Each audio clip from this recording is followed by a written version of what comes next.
ప్రభైన యేసు నామం పేరిట మరి యొక్క పర్యాయం మీకు అందరికి కూడా వందనాలు స్తుతులు స్తోత్రం చెల్లిస్తున్నాము. ఈ దినం ప్రత్యేకంగా యేసుక్రీస్తు యొక్క బోధలను మనము వింటాము. దాంట్లో మరి ప్రాముఖ్యంగా శిష్యులకు ఆయన చేసిన బోధ రాబోయే దినములలో ఏ రీతిగా వాళ్ళు శ్రమలు పొందుతున్నారనేది వాళ్ళతో ఆయన సెలవిచ్చి మాట్లాడుచున్నాడు అనమాట.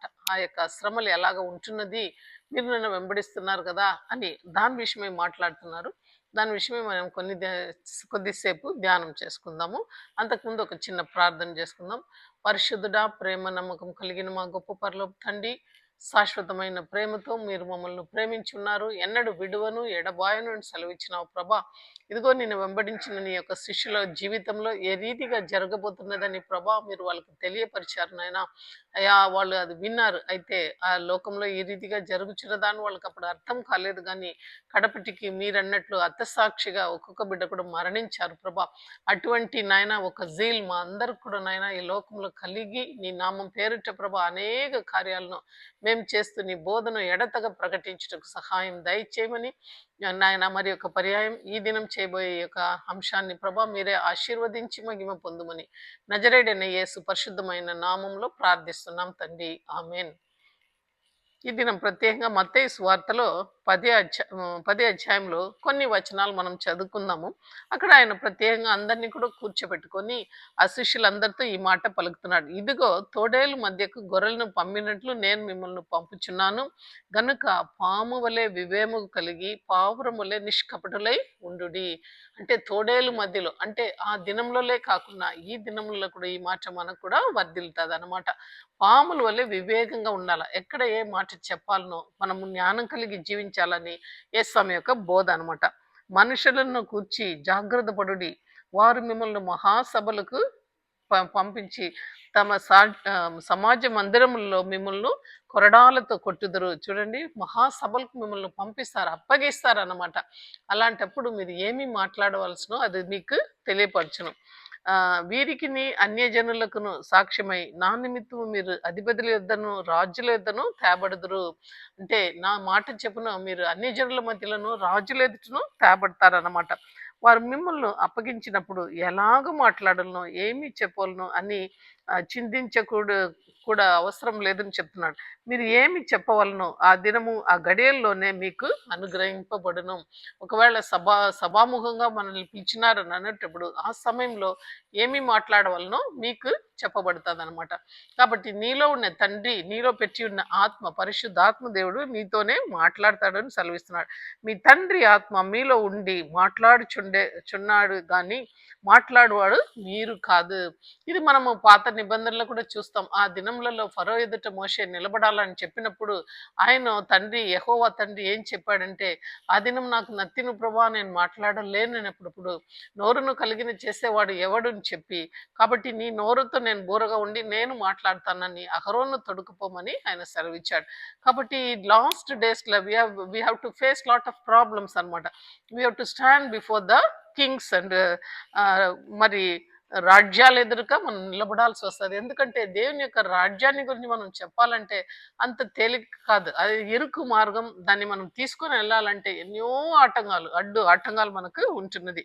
కాబట్టి దేవుడు క్లియర్గా చెప్పేస్తున్నాడు అనమాట. సహోదరులు సహోదరిని, తండ్రి కుమారుని మరణమునకు అప్పగించను. చూడండి, ఒక కుటుంబంలో సహోదరులు ఉంటే అన్నదమ్ముల మధ్యలోనే ఒకరిని అప్పగిస్తారనమాట. కేవలము ధనాపేక్ష కోసము అప్పగించవచ్చు, లేకుంటే ఈ యొక్క వాక్య పరిచయ నిమిత్తం అప్పగించవచ్చు. అలాగనే అప్పగించను. పిల్లలు తల్లిదండ్రుల మీద లేచి వాళ్ళని చంపెదరు. పిల్లలు కూడా తల్లిదండ్రుల మీద లేచి వాళ్ళని చంపెదరు. అలాగనే తల్లిదండ్రులు కూడా పిల్లల మీదకి లేచరు. మరి నా నామం నిమిత్తము అందరి చేత మీరు ద్వేషింపబడుదురు, అంతం వరకు సహించువాడు రక్షింపబడును. చూడండి, because of my name you will be hated by everybody అనమాట. అందరూ మిమ్మల్ని ద్వేషిస్తారు, ఎవరు కూడా నీ మాటను వినారనమాట. తల్లిదండ్రులకు విరోధంగా బిడ్డలకు విరోధంగా తల్లిదండ్రులు లేస్తారు ఆ దినములలో అనమాట. ఈ దేవుని యొక్క రాజ్య స్వార్థను మనం తీసుకొని వచ్చినప్పుడు ఇలాంటి కష్టాలు మనకు జరుగుతుందని తేట తెలియగా దేవుడు చెప్పాడు. అంతేకాకుండా మరి ఏమంటున్నారంటే, తండ్రి అయినను తల్లి అయినను నాకంటేనే ఎక్కువ ప్రేమించేవాడు నాకు పాత్రుడు కాడు అని చెప్తున్నాడు. చూడండి, కుమారునైనను కుమార్తెనైనను నాకంటే ఎక్కువగా ప్రేమించేవాడు నాకు పాత్రుడు కాదు. అంటే అనేక ఉపమానాలు చెప్పాడనమాట.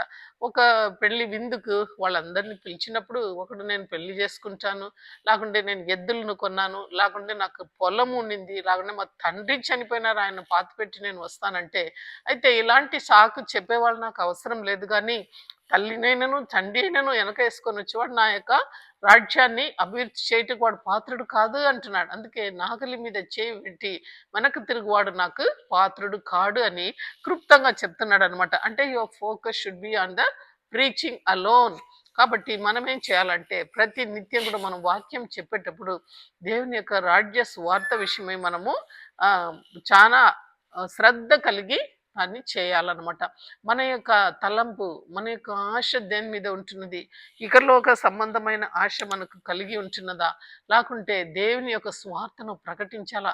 లోకమంతా కూడా ఈ యొక్క సాక్షిని మనం తీసుకుపోవాలనే ఆశ మనలో ఉందా అని దేవుడు మనల్ని పరీక్ష చేస్తున్నాడు. చూడండి, తను సిలువను ఎత్తుకొని నన్ను వెంబడింపవలను, నాకు వెంబడించేవాడే నాకు పాత్రుడు అంటున్నాడు.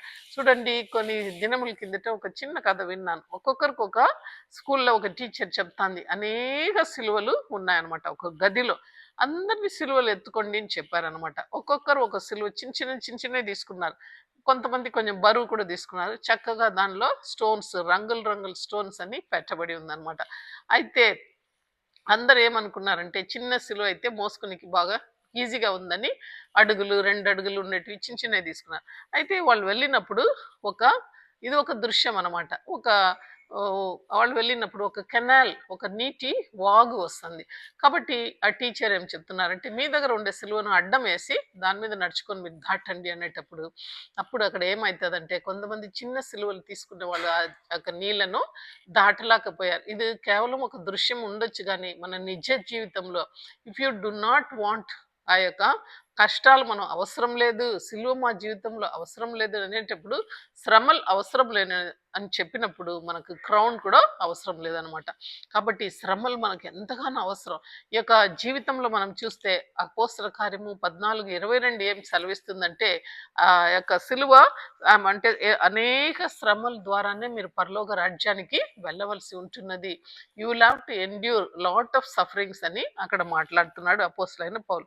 మరి చూడండి, తన ప్రాణమును దక్కించుకొని వాడు దానిని పోగొట్టుకొనును, కానీ నా నిమిత్తము తన ప్రాణమును పోగొట్టుకున్నవాడు దాన్ని దక్కించుకొనును. చూడండి, ఈ లోకంలో నాకు అన్ని కావాలా, ఆస్తి కావాలా, అంతస్తు కావాలా, అన్ని హోదా కావాలా, అవన్నీ అనేవాడు తన ప్రాణమును పోగొట్టుకుంటాడు. ఎందుకంటే దాన్ని బట్టి ఆయన ప్రభును దూరం చేసుకుంటున్నాడు.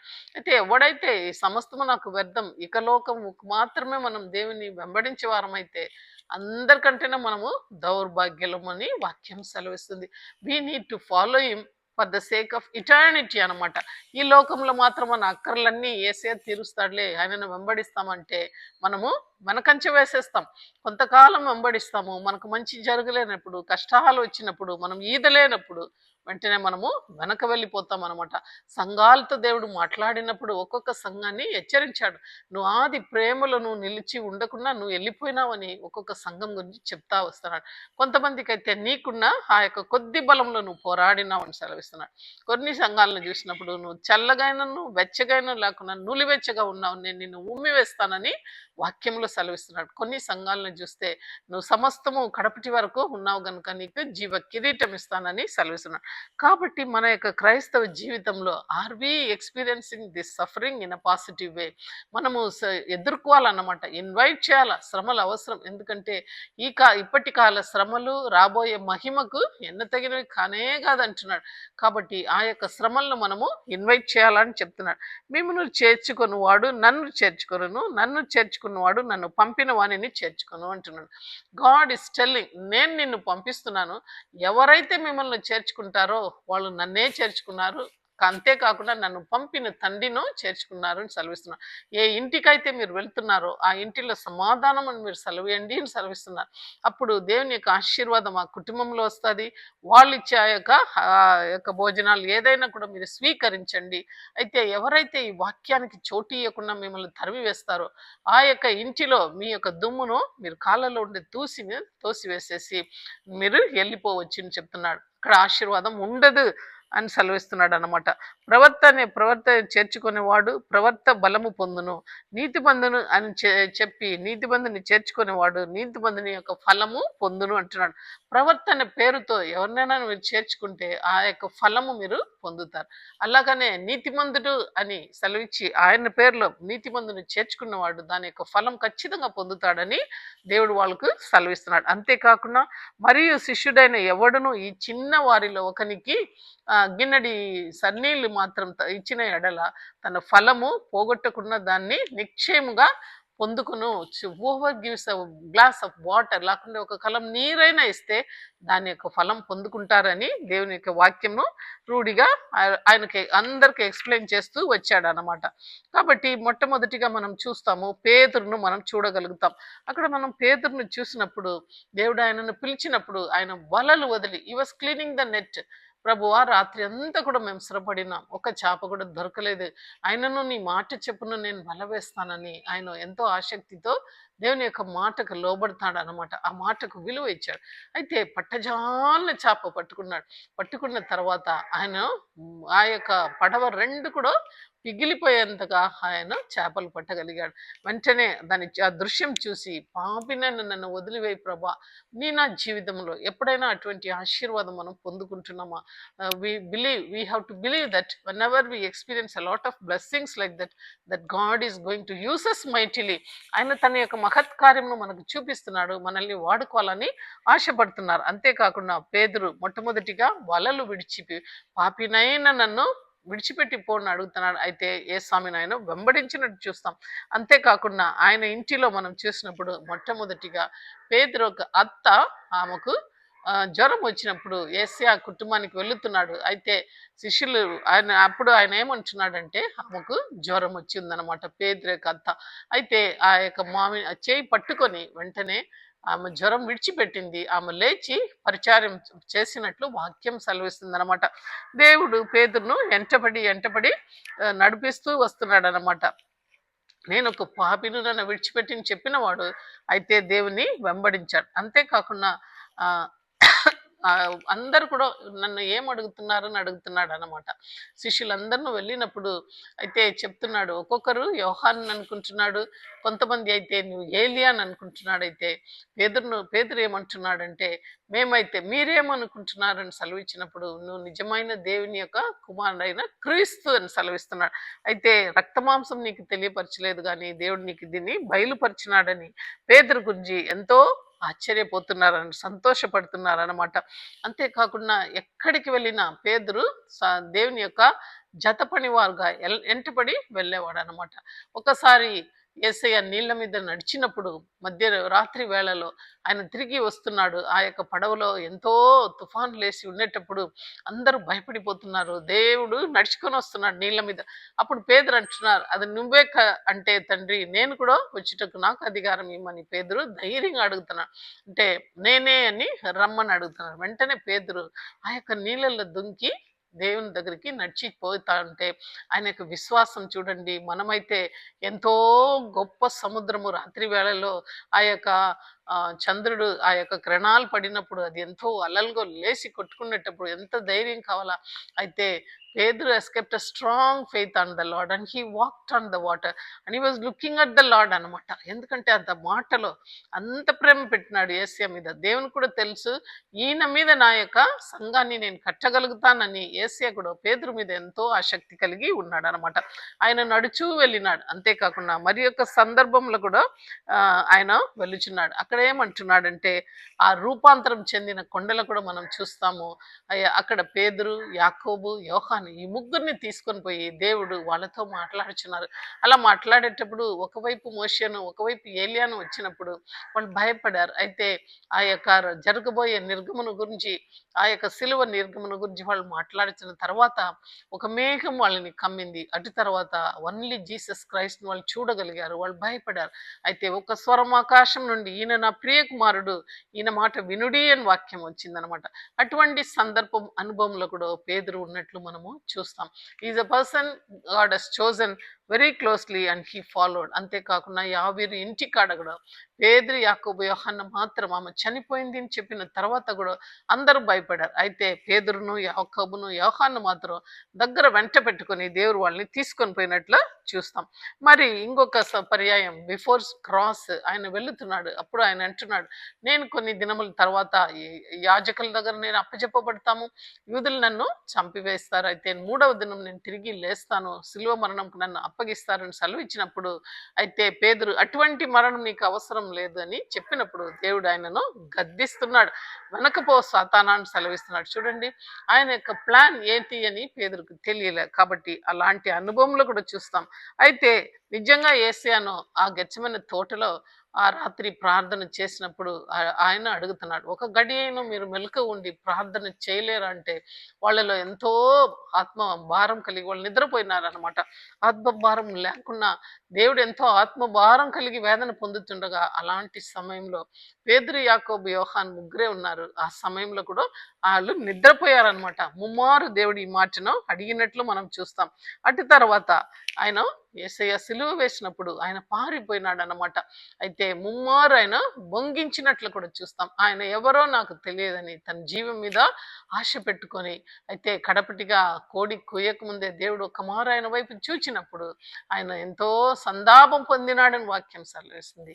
అంతేకాకుండా ఆయన ఏడ్చాడు, కుమిలి ఏడ్చాడు, తన పాపమును ఒప్పుకున్నాడు అనమాట. ఇంత నిరపరాధిను మేము ఇలాగ పొంగించినామే అని ఆయన బాధపడినట్లు చూస్తాం. అటు తర్వాత యేసయ్య పునరుత్థానం ఆయన లేచిన వెంటనే స్త్రీలు కనపడిన తర్వాత పేతురు కూడా వెళ్ళి ధైర్యంగా ఆ యొక్క గుగలోకి వెళ్ళి చూస్తున్నాడు అనమాట. మేడగదిలో దేవుణ్ణి చూసుకుంటున్నాడు.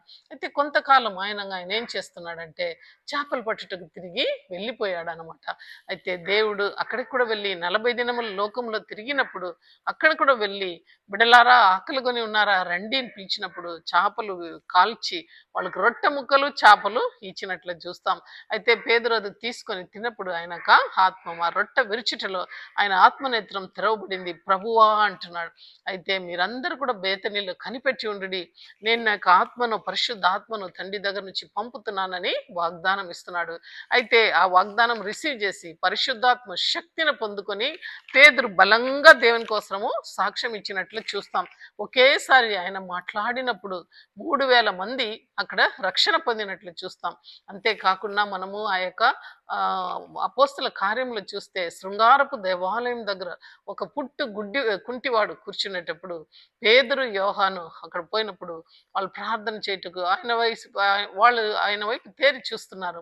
నా వైపు తేరి చూడమని పేతురు అడుగుతున్నాడు. వెండి బంగారం మా ఎదుట లేదు కానీ నజరేయుడైన యేసు నామంలో లేచి నడుమని సెలవిస్తున్నాడు అనమాట. కాబట్టి ఇటువంటి గొప్ప కార్యాలు పేతురు చేయగలిగాడు. అనేక మంది ఇంకా కానప్పుడు ఆయనకు కొర్నేలికి వెళ్ళి బాప్టిజం ఇమ్మని దేవుని యొక్క వాక్యం వస్తుంది, వాక్య పరిచయం చేయమని అన్యజనులు. అయితే పరలోక దర్శనం పైనుండి ఒక దుప్పటి వచ్చినప్పుడు అనేక పక్షులు అందులో ఉండేటప్పుడు నువ్వు దాన్ని తీసుకొని తినమనేటప్పుడు అవి అపవిత్రమైనది నేను తినను అనేటప్పుడు ముమ్మారు దేవుడు ఆయనకు ఆ యొక్క సూచనలు కనపడతారు దర్శనంలో. అయితే పేతురు అటు తర్వాత వాక్కుల్లో ఇద్దరు వచ్చి, ఈ కొర్నేలి మంచివాడు, ఆయన ఇంటికి నువ్వు ప్రసంగం చేయాలని దేవుడు నేను కోరుతున్నాడు అనేటప్పుడు అక్కడ వెళ్ళినప్పుడు అనేక మంది మీద పరిశుద్ధాత్మ కుమ్మరింపు జరుగుతుంది. అప్పుడు పేతురు అర్థం చేసుకుంటాడు that he has been sent to the gentiles, అంటే దేవుని నామం కోసం ఆ యొక్క అన్యజనుల మధ్యలో కూడా తను పంపబడవలసి ఉంటున్నదని అప్పుడు పేతురు ఎరిగినాడు. అయితే కడపటి దినములలో మనం చూసినప్పుడు పేతురు ఆ యొక్క సరచాలలో వెళ్ళినాడు. అక్కడ నుంచి కూడా దేవదూత ఆయన వెళ్ళి కాపాడి తీసుకొని వస్తుంది. ఆయన వాక్యము దేవాలయం నుండి ప్రసంగం చేసినప్పుడు అక్కడ శతాధిపతులు అందరూ నేను బయట బయట తీసుకొని వచ్చి ఈ నామంను గట్టిగా చెప్పకూడదని హెచ్చరించినప్పటికీ మీరు ఎందుకు ఈ మా నామంను పలుకుతారు అనేటప్పుడు మేము మనుషులకు భయపడదామా దేవునికి భయపడదామా అని అడిగి జీవాధిపతిని మీరు సంపిరి, అయితే మేము సాక్షులమని పేతురు గట్టిగా చెప్పినట్లు చూస్తామన్నమాట. అయితే దేవుడు చెప్పినాడు, తోడేలు మధ్యలో నేను గొర్రె పిల్లలను పంపినట్లు నేను పంపుతానని. ఆ కార్యం సాక్షాత్తు నెరవేరింది. ఆ రీతిగానే అపోస్తులైన స్టెఫను జీవితం చూసినప్పుడు అపోస్తుల కార్యం 7వ అధ్యాయము 54 నుంచి 60 మనం చూసుకుంటే, వారి మాటలు విని కోపంతో మంటిపడి అదనిని చూచి పండ్లు కొరికిది. అంటే స్టెఫను మాట్లాడుతుండగా పరిశుద్ధాత్మతో నిండిన వాడై ఆయన ముఖం దేవదూత వలె అయిపోయిందనమాట. అయితే ఆయన మాటలు మాట్లాడినప్పుడు అనేక మంది ఆయన వెంబడించరి, అనేక సూచ్యక్రియలన్నీ కూడా ఆయన స్టెఫన్ చేశాడనమాట. అయితే అతడు పరిశుద్ధాత్మతో నిండుకొనిన వాడై ఆకాశం వైపు తేరి చూచి దేవుని మహిమను, యేసు దేవుని కుడిపార్శ్వం నందు నిలిచి ఉన్నాడు చూచెను. చూడండి, ఎస్ గాడ్ ద రెవల్యూషన్, అంటే తండ్రి పక్కన ఆయన కూర్చొని ఉన్నాడు, కుడివైపు ఆయన నిలిచి ఉన్నాడు, యేసు నిలిచి ఉన్నాడని దేవుని కుడి సింహాసనమందు నిలిచి ఉండునట్లు చూచెను. ఆకాశము తెరబడి ఉండుటయు మనుష్య కుమారుడు దేవుని కుడిపాసమందు నిలిచి ఉండుటయు చూచుచున్నానని చెప్పాను. చూడండి, ఆ మాటలు విన్నాగా ఆ పరిచయులు, ఆ సదుకేయులు వాళ్ళు తట్టుకోలేకపోయినారు అన్నమాట. అప్పుడు వారు పెద్ద కేకలు వేసి చెవులు మూసుకొని ఏకముగా అతని మీద పడి పట్టణపు వెలుపులకి అతనిని వెళ్ళగొట్టి రాళ్ళు రువ్వి సంపిరి. సౌలు అని ఒక యవనస్తుడు పాదముల యొద్ద వాళ్ళ యొక్క వస్త్రాల్ని సాక్షులు పెట్టిరి అనమాట. ప్రభును గూర్చి మొరపెట్టుచు, యేసు ప్రభువా నా ఆత్మను నీకు అప్పగిస్తున్నాను స్టెఫను పలుకిచుండగా వాడు అతనిని రాళ్లతో కొట్టిరి. అతడు మోకాల నుండి, ప్రభువా వారి మీద ఈ పాపం మోపకుమని గొప్ప శబ్దంతో పలికెను. ఈ మాటలు పలికి నిద్రించెను. సౌలు అతని సావుకు సమ్మతించెను. ఈ మాట కూడా మనం చూస్తాం. సౌలు అటు తర్వాత దేవుడు సౌలును పట్టుకుంటున్నాడు. ఇక్కడ మనము అపోస్తులైన ఈ యొక్క స్టెఫన్ను చూసినప్పుడు దేవుని కోసం వైరాగ్యంగా నిలబడాడు. Whatever God he's spoken it he's come true అనమాట, ఫుల్ఫిల్ అయింది వాళ్ళ జీవితాల్లో. స్టెఫన్ నిలబడాడు, ఆయన తండ్రి కుడిపాసం దగ్గర యేసయ్య నిలబడడం చూడగలిగాడు. అయితే ఆ మాట ఆయన పలికినప్పుడు ఆయనను రాళ్ళు రూబి ఆయనను చంపివేశారనమాట. అయితే చావక ముందు ఆయన ఒక మాట పలుకుతున్నాడు, ప్రభువా వీరేం చేస్తున్నారో వీరు ఎరుగరు గనుక వెళ్ళి ఈ పాపం వీళ్ళ మీద మోపకము అని సెలవిచ్చి బిగ్గరగా ఆయన కేక వేశాడు. అయితే తర్వాత ఆయన ప్రాణం విడిచాడు. ఆ స్థలంలో ఆ పాదం సౌలు అతని సావుకు సమ్మతించను. చూడండి, అంతేకాకుండా దేవుడు ఎవరిని కూడా వదల్లే. ఈ వాజ్ దేర్ ఇన్ ద ఆయన యొక్క ప్రణాళికలో పౌలు కూడా ఉన్నాడు అనమాట. అటు తర్వాత మనం చూసినప్పుడు బాప్టిజం ఇచ్చి యోహాను దేవునికి మార్గం సరళపరచుటకు ముందుగా వచ్చేవాడు అనమాట.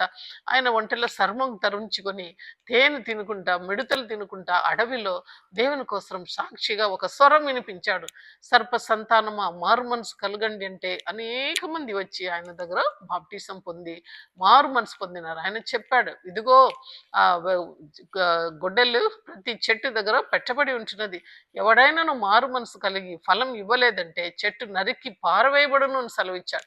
అయితే అనేక మంది సదుకేయులు, పరిచయులు అందరు కూడా ఆయన దగ్గర బాప్టిజం తీసుకునే అక్కడ వచ్చినట్లు మనం చూస్తాం. ఈ was the forerunner of Jesus Christ. దేవుని యొక్క రాజ్య స్వార్థకు ఆ యొక్క బాప్టిజం ఇచ్చి యోహాను ఎంతగానో ముందు తన యొక్క మార్గాన్ని సిద్ధపరిచాడనమాట.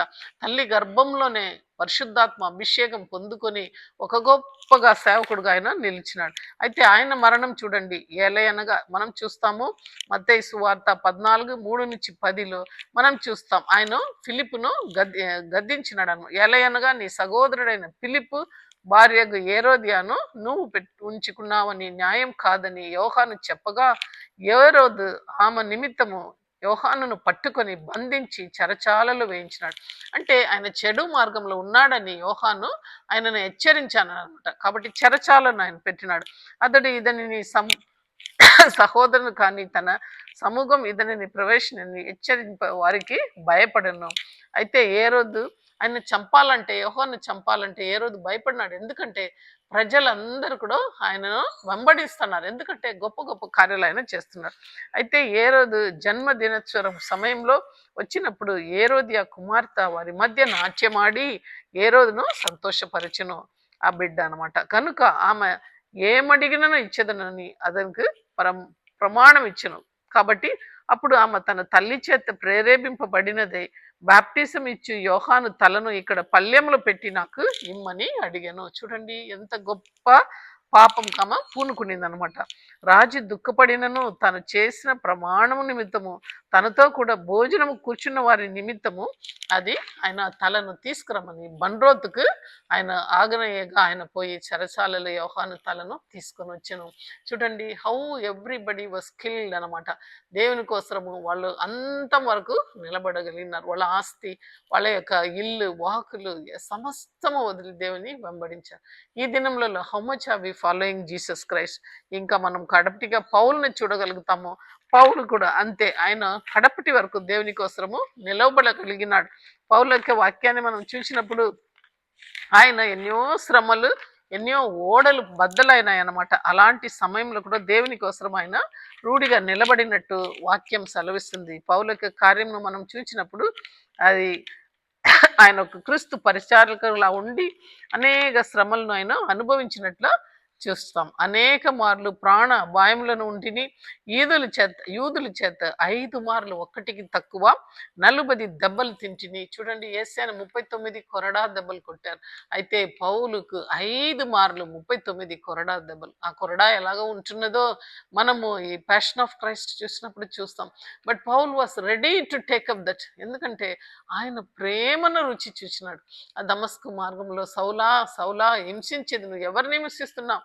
క్రీస్తును, నన్ను ఎవరు ప్రభా అన్నాడు. నువ్వు ఎవడవు ప్రభా అని అడిగినప్పుడు నువ్వు హింసిస్తున్న క్రీస్తు నేనే యేసుని సెలవిచ్చినప్పుడు ఆయన వెంటనే కుమిలి మారు మనసు పొందుతున్నాడు. పరలోక దర్శనాన్ని ఆయన చూడగలిగాడు. 2వ 3వ ఆకాశం కూడా ఆయన ఎత్తబడినట్లు మనం చూస్తాం. అనేక మార్లు ప్రాణాపాయములలో ఉంచిని. యూదుల చేత 5 మారు ఒకటికి తక్కువ 40 దెబ్బలు తింటిని.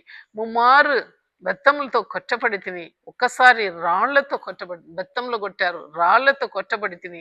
3 మారు ఓడ పగిలి శ్రమ పడి తిని.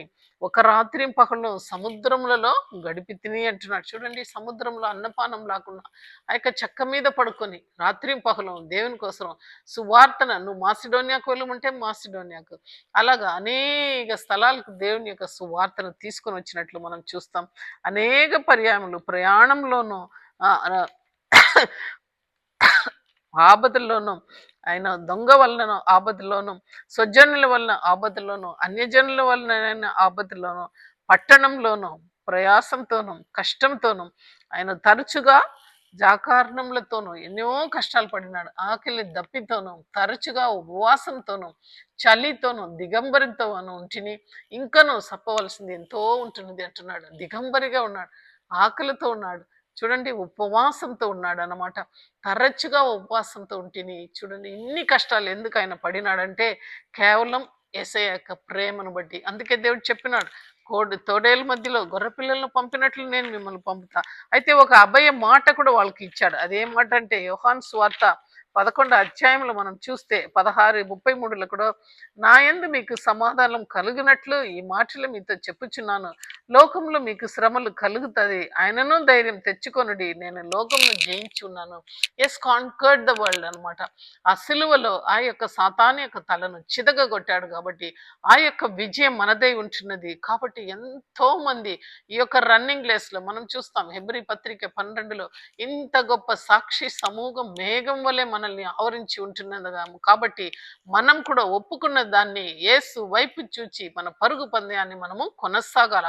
ఈ శ్రమలు ఇప్పటి కాల శ్రమలు రాబోయే ఆ యొక్క మహిమకి ఎన్నతగినవి కాదు. ఇంకా మనం చెప్పాలంటే ఏ రీతిగా ఒక్కొక్కరు చనిపోయినారు. దేవుడు 12 మంది శిష్యులతో మాట్లాడారు. అయితే యూదా ఇస్కరియోతు కేవలము ధనాపేక్ష పట్టి ఆయన పక్క మార్గం వెళ్ళిపోయాడు. అయితే మిగతా వాళ్ళు ఎలా చనిపోయినారని ఒక గ్రంథంలో నేను చూశాను. మత్తయి అయితే was killed by the sword అనమాట. ఎథియోపియాలో ఆయన ఉన్నప్పుడు ఓ యొక్క కత్తి పోటుతో మత్తయి చంపబడాడు అనమాట. మార్క్ అయితే died in Alexandria Egypt after being dragged by horses through the streets.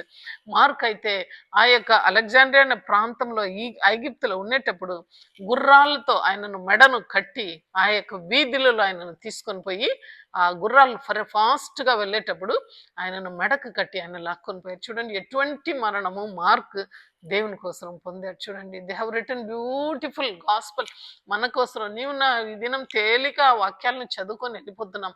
అయితే ఆ బిడ్డలు పడిన శ్రమలు ఇంతంత కాదనమాట.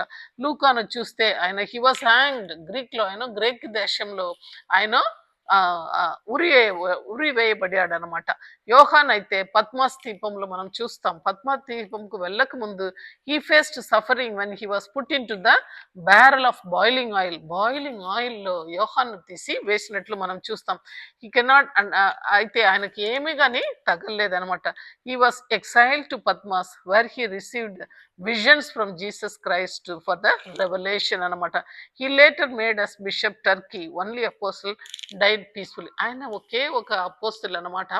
ఆయన పద్మాస్ దీపంలో దేవుని దగ్గర నుంచి ఆ యొక్క రెవల్యూషన్ ప్రకటన గ్రంథం అంతా కూడా రాసిన తర్వాత ఆయన పద్మాస్ దీపం నుంచి తీసుకొని వచ్చారు. అయితే టర్కీ ప్రాంతంలో ఆయన బిషప్గా ఉండి కొంతకాలం ఉండి అటు తర్వాత సమాధానంగా ఆయన మరణించినట్లు యోహాన్ గురించి రాయబడింది. అయితే పేతురు ఈ వాస్ క్రూసిఫైడ్ అప్సైడ్ డౌన్.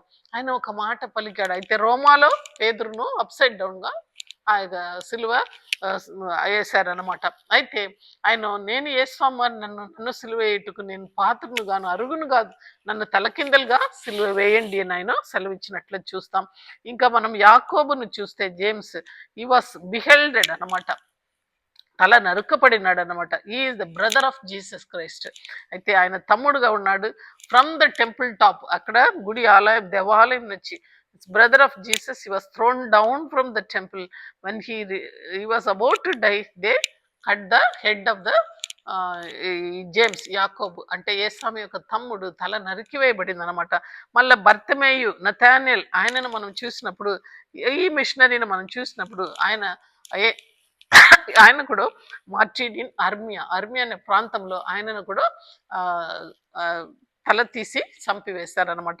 ఆఖరికి ఆండ్రూను చూసినప్పుడు ఆయన ఎక్స్ ఆకారంలో సిలువ వేయబడాడు అనమాట. ఎక్స్ ఆకారంలో క్రూసిఫిక్షన్, ఆ ఆకారంలో ఆయనను చాలా కొరడా దెబ్బలు కొట్టిన తర్వాత ఎక్స్ ఆకారంలో ఆండ్రూ సిలువ వేయబడాడు. మరి థామస్ను చూస్తే ఆయన ఆ యొక్క ఇండియా ప్రాంతానికి వచ్చి మనందరికీ తెలుసు ఆ యొక్క మెడ్రాస్ చెన్నై పట్టణంలో ఆయన ప్రార్థన చేసినప్పుడు ఆయనను పొడిచి చంపిరి అనమాట. ఆఖరికి యూదును చూసినప్పుడు జూడ్ ఆయనను అంబు వేసి చంపిరి. అయితే లాస్ట్కు మత్తయస్ అనే ఆయనను చూసినప్పుడు ఆయనను కూడా తల స్టోన్స్తో కొట్టి తలను తీసేసినారనమాట. ఇలా ఒక్కొక్క శిష్యులను మనం చూసినప్పుడు ప్రతి ఒక్కరు కూడా యేసామి కోసము హతసాక్షిగా మరణించినట్లు మనం చూస్తాం. కాబట్టి దేవుడు పేతురు బ్రతికి ఉన్నప్పుడు ఒక మాట యేసయ్యను అడుగుతున్నాడు మత్తయి 19:27, మేము సమస్తము వదిలి నిన్ను వెంబడించాం కదా, మాకేం జరుగుతుంది అనేటప్పుడు ఆయన ఒక మాట చెప్తున్నాడు, నన్ను ఎవడైనా సమస్తము వదిలి వెంబడించిన ఎడల ఇహలోకంలో నూరందటి కాను పరలోకంలో 24 సింహాసనంలో ఆ యొక్క 24 ఆ యొక్క గోత్రాలని జడ్జి చేయుటకు వాళ్ళకు ఆధిక్యతను దేవుడు ఇచ్చాడు. ఈ 12 శిష్యులు నేను ఇప్పుడు చెప్పిన రీతిగా ఒక్కొక్కరు ఒక్కొక్క విధంగా మరణించినారు. అయితే వాళ్ళకు ఒక్కొక్కరికి 24 సింహాసనము దేవుని యొక్క ప్రక్కన అక్కడ పరలోక రాజ్యంలో ఉంటున్నది. ఆ యొక్క గుమ్మాలు ఆ యొక్క అవన్నీ కూడా ప్రకటన గ్రంథంలో చూటిగా రాయబడింది. కాబట్టి ఆ యొక్క శిష్యులు ఏదైతే వాళ్ళు సమస్తము వదులుకొని ఏమి కానీ అడగల, తల్లిదండ్రిని అడిగి వస్తాను, అమ్మ నాయనను అడిగి వస్తాను, ఆస్తిని సెటిల్ చేసి వస్తాను, ఏమో కానీ చెప్పలే, నన్ను వెంబడించు అని వెంటనే వెంబడించారు. అయితే గొప్ప ఆధిక్యతను పొందుకున్నారు. ఈ దినం మనం ఆయనను వెంబడిస్తున్నామా? ఒక మాట మనల్ని మనము ప్రశ్న వేసుకోవాలా. అనేక శ్రమల ద్వారానే నువ్వు పరలోక రాజ్యానికి వెళ్ళవలసి ఉంటున్నది నీ అపోస్తలుడు పౌలు సెలవిస్తున్నాడు. అయితే మనము ఆ రీతిగా వెళ్ళుటకు మనం సిద్ధంగా ఉంటున్నామా? మనం మన మన యొక్క అక్కలను చూసుకొని దేవుని స్వార్థ ప్రకటించడంలో ఆయనను వెంబడించకుండా ఉంటున్నామా? ఒకసారి మనం ఆలోచన చేయాలా. 1 కొరింథీ 15:19 ఈ రీతిగా సెలవిస్తుంది, ఈ జీవిత కాలం మట్టుకే మనము క్రీస్తునందు నిరీక్షణ ఉన్నవారమైతే ఎడల మనుషులందరికంటే దౌర్భాగ్యమై ఉందుము. చూడండి ఈ కాలంకు మాత్రమే మనం ఆయనను వెంబడించిన యెడల అందరికన్నా మనమే దౌర్భాగ్యులం. అంటే మనం ఈ కాలం కోసం వెంబడించకూడదు. ఆయన ఇక్కడి నుంచి మనం పరలోకానికి తీసుకువెళ్ళే దేవుడని మనం విశ్వసిస్తూ ఈ యొక్క సత్య సువార్తను అనేక మందికి అనేక శ్రమలు వచ్చినప్పటికీ ఆగిపోకుండా వీళ్ళందరూ కూడా సిలువ శ్రమలను ఎదుర్కొన్నారు.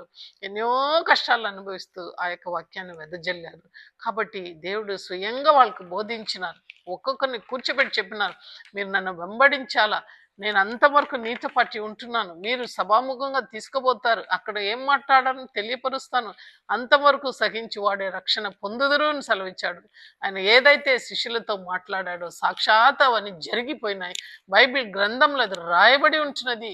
ఈ దినం ఆది అపోస్తలు మనకు సాక్షిగా ఉన్నారు. వాళ్ళందరూ కూడా అంత్యోక్యలో మొట్టమొదటిగా క్రైస్తవులు అనబడారు. వాళ్ళు ఏ రీతిగా సాక్షులుగా ఉన్నారు, మన కాలంలో మనం శిష్యులుగా నిలబడగలుగుతామా? ఒకసారి మనం ప్రశ్న వేసుకుందాం. మనకు కలిగిన దాంట్లో మన పరిగెత్తడంలో దేవుని చాటగలుగుతామా? ఇతరులకు దేవుని చూపించగలుగుతామా? ఆయన ప్రేమను మనం ఎత్తి చూపించగలుగుతామా? ఒకసారి ప్రశ్న వేసుకోవాలా.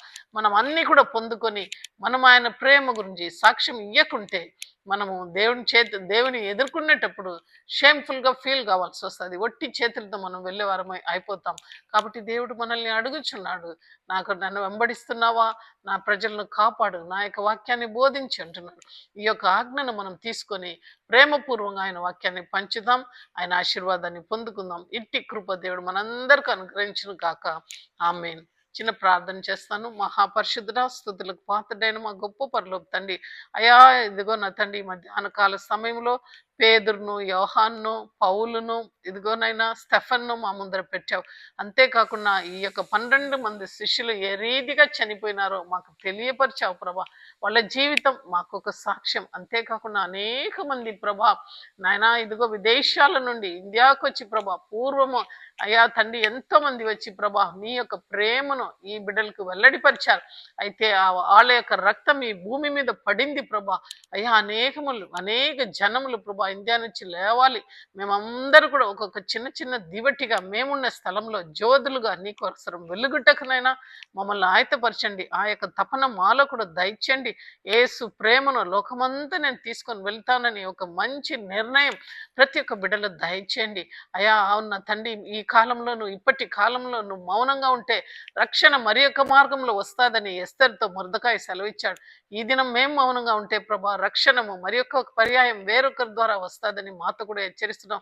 నీకు ఇవ్వబడిన ఈ కాలంలో వాక్య బోధన చేయమని, నీ ప్రేమను వెల్లడిపరచమని మాకు తెలియపరుస్తున్నావు నాయనా. నీకు స్తోత్రం. విత్తబడిన వాక్యాన్ని నీరుగట్టి ఫలింపజేసి ఆశీర్వదించమని యేసు పరిశుద్ధమైన నామంలో ప్రార్థిస్తున్నాం తండ్రి. ఆమేన్.